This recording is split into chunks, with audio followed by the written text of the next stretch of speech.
For those who don't know, I'm Mr. Durrty Skanx for those who know me from 19 how long ago. I'm an artist, first and foremost, a father, as well as a director of short films, content, you name it. I'm also somebody who puts on events, whether it be parties, whether it be pampering sessions for ladies, whether it be Dirty Debates live events. In regards to Dirty Debates, I'm a double award-winning host of the show called Dirty Debates, which is on Instagram Live. What is grime music, and maybe a little bit of origins and how maybe you start the journey in this music genre? I would say grime was almost like the beginning of the urban kid in the UK.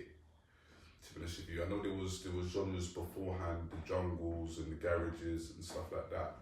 But in regards to the urban kid or the street kid being involved in it heavily, grime is where the beginning is in regards to that.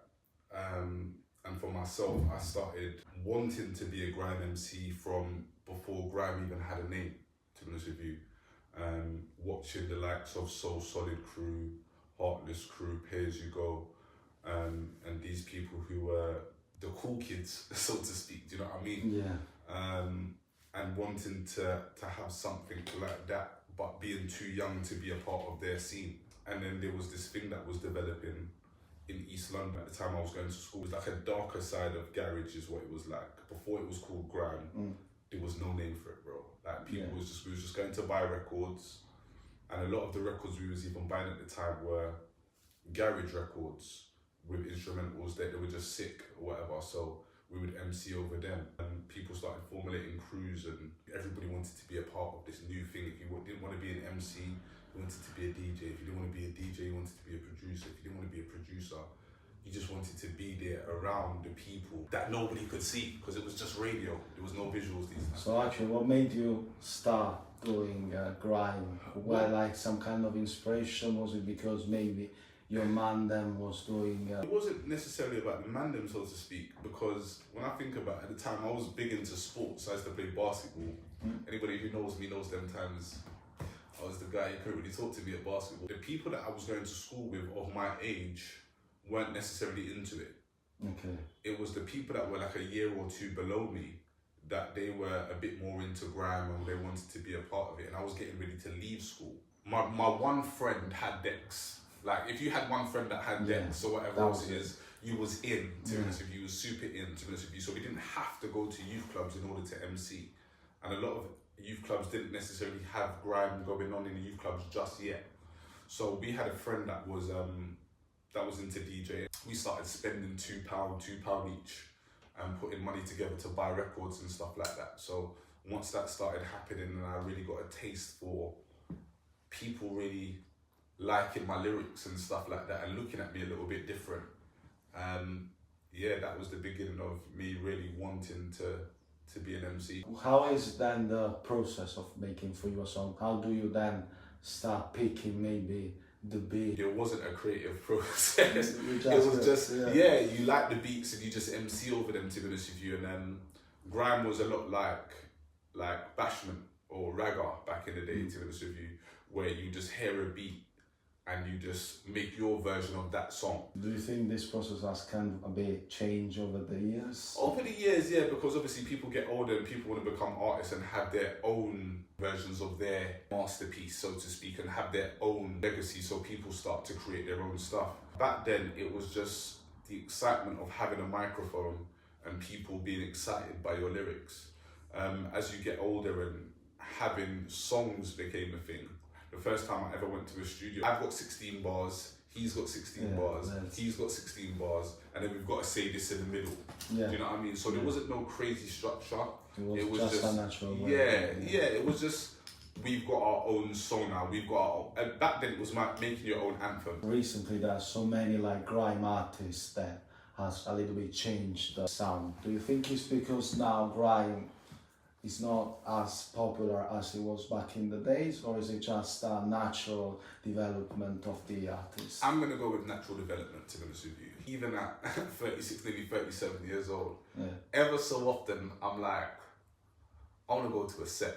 Do you know what I mean? I still want to go in that room with, I don't care if there's no cameras there, there's nothing. I just want to be in that room with the old school beats and just MC, so to speak. I think as you get older, the more time that you spend as a grime artist, because grime is a very massive stepping stone, but it's a very basic genre. Yeah. Do you understand what I mean? Yeah. It's very easy to create grime songs. It's very easy to create a grime video. It doesn't take much effort, so to speak. As you get older and you want to become more creative and you develop as a person, you start to like more things naturally as a person, which means that your eyes are open to, or your ears are open to different ideas and whichever else it is. For me, I started wanting to have more cinematic music videos. Cinema and grime don't necessarily go hand in hand. You know what I mean? Yeah. So grime is it kind of says what it says on the tin, get it done, you go, you knock out the song, get a quick video done, boom, boom, boom, boom, boom. You go to the radio sets and it's kind of done. Whereas I wanted to develop my visuals, I wanted to develop my sound, I wanted to work with more singers. I grew up listening to R&B and hip hop. I didn't grow up listening to grime because grime didn't exist when I was a kid. Do you know what I mean? Yeah. So I wanted to tap into more of those things. I listened to Missy Elliott, Ludacris, DMX. Those were my inspirations as a child and what made me want to go and say, do you know what, I want to do music. So as I got older, I started to revert back to the person I wanted to be. So I think it's an age thing more than, oh, grime's getting dead now. Or whatever else it is. I don't think there's a grime MC. I think even Skepta, who is in his, I believe he's 40 plus now, still would go, and if he heard, I don't know, any grime beat that really touched his spirit, he would want to MC. Did you see maybe a point in your career where you see that could have been your job rather than something more going there, have fun? It became a job for a little while. It became a job for me.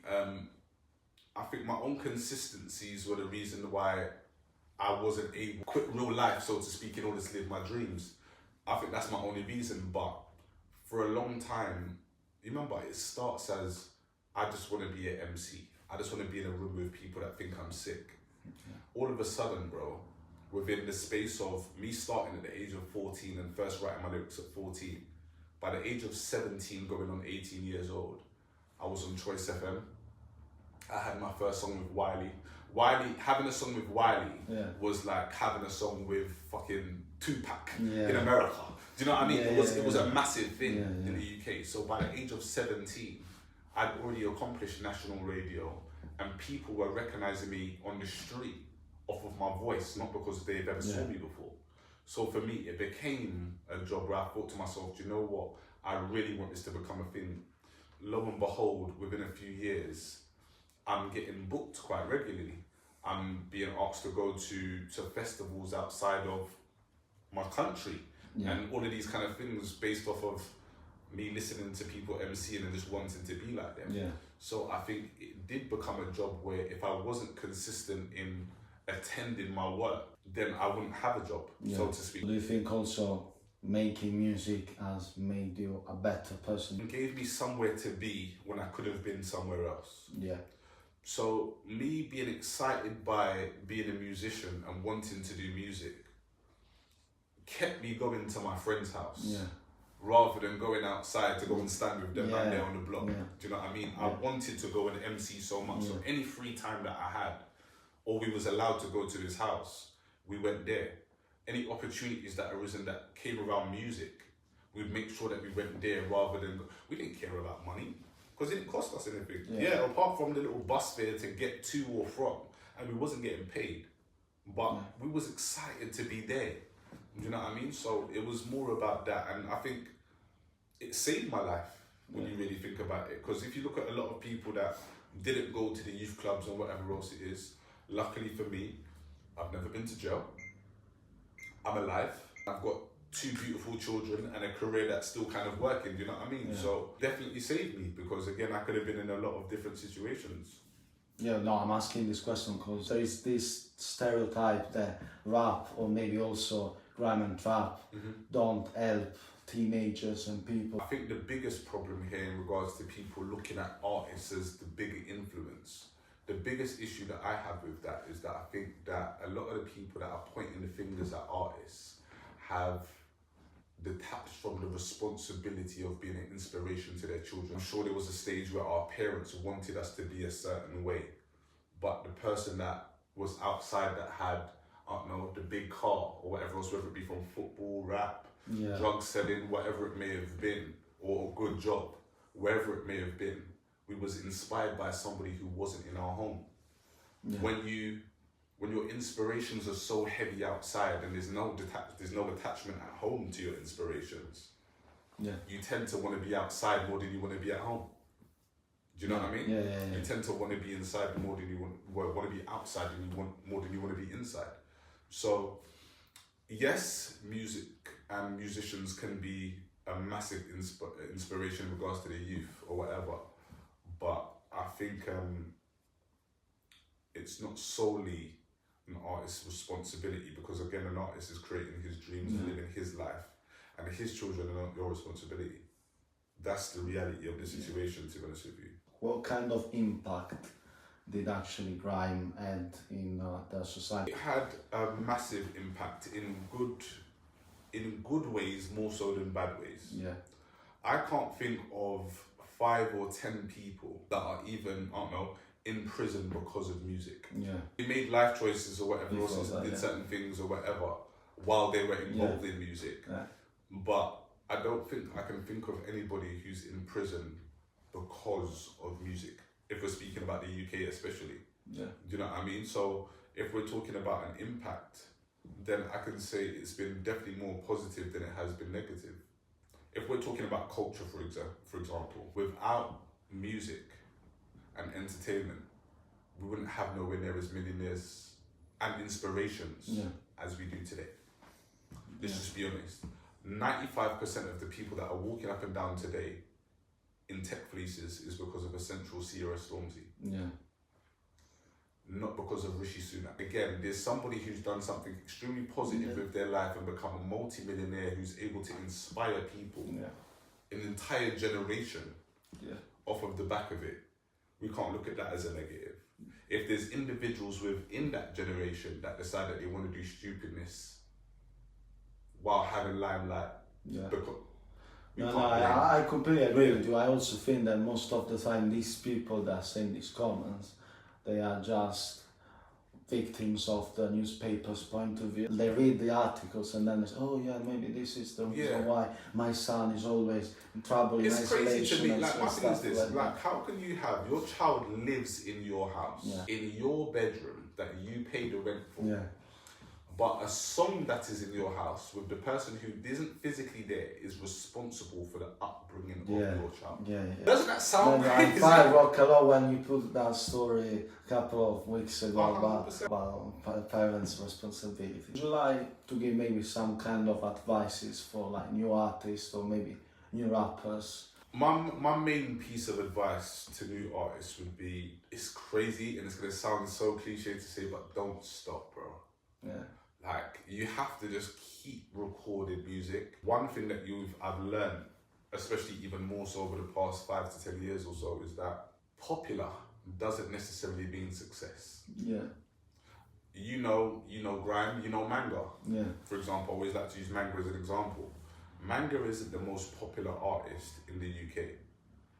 Manga isn't one of the most spoke about artists in the UK. Every event that Manga puts on is sold out.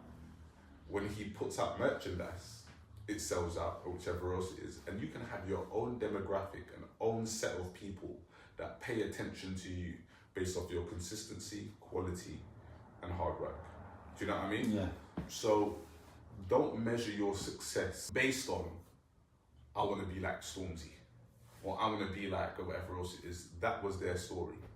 Do you know what I mean? You can find a massive success. You can either be in Tesco's and work for £1,200 a month, or you could do your thing, put on a show once every 3 months and make 3 or 4 grand from it, or whatever else it is, based on your creativity and your hard work because you believed in you. Because now you said don't stop, do projects. What kind of projects do you have planned for your future that are gonna come up? For myself, to be honest with you, do you know what? The main project is Project Me. Project Me is being consistent. Yeah. That's my biggest project, being more consistent with myself.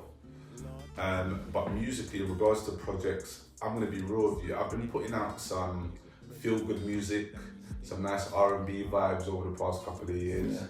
But I'm about to get wicked again. I'm still one of the best MCs in this country. Still one of the best rappers in this country, regardless of a chain or what jerk you are or a house or whatever else it is. I'm still one of the best this country's got. So I'm tapping back into that bag. I've got that fire in my belly at the moment. So a lot of singles, to be honest with you. A lot of singles. I'm not necessarily looking to release an album or nothing like that. I think it's a waste of time. That's another piece of advice. I think it's a waste of time for new artists to be releasing mixtapes and albums. Reason why is this. If I've never heard of you and you give me your album, if I haven't heard a song that I like in the first 5 minutes, done. I don't want to hear the rest of your album. But if you put out a song and I don't necessarily feel it, cool, I might be done with that song. You might give me another one and I think, oh, this one's a bit better. I've got more chance if you feed it to me in small pieces. Yeah, okay. Albums and mixtape projects are for people that already know they have a core demographic of people that are going to listen to 10, 12, 15 of their songs. So just release singles, and release EPs, 4 songs where people can choose, alright, cool, these 4, maybe not for me, but stay consistent within doing so. And that's my biggest piece of advice. I've learned that recently. Yeah. Recently I've been hearing lots of your songs and I really rock with your sound. Yeah. Where people can actually find you online in order to listen to them as the same place that you can find Drake, is the same place you can find me, So make sure you check out the Spotify, you check out the YouTube. If you type in Durrty Skanx on near enough anything, DURRTY SKANX, you'll find all my music. You'll find everything that I'm somewhat involved in, so to speak. So again, I've got a few projects that I've released over the past couple of years, and then you've got some back catalogue stuff that you'll find on Spotify. Do the same thing on YouTube, and you will find over 15 years worth of work. How about that? You know what I mean? So yeah, that's the best place to find me. So thank you very much for your time with us. It's been a pleasure, and I hope to see you again. Thank you very much. Thank you for having a good conversation. I like to have proper conversations where people ask me proper things. So thank you very much. Continue to do what you're doing. Powerful, prosperous, and productive week ahead, people. And if they don't feed, fuck, or finance you, tell them to mind their children and not your business. Simple as that. Fuck this, ringing my phone like you're really on beef. Boy, better know that the star's got teeth. Ain't nothing nice if I send man sweets. Your brother gets praise and I make man breathe. Rise this get, make them man leave. Cuff, quack, quang at them man.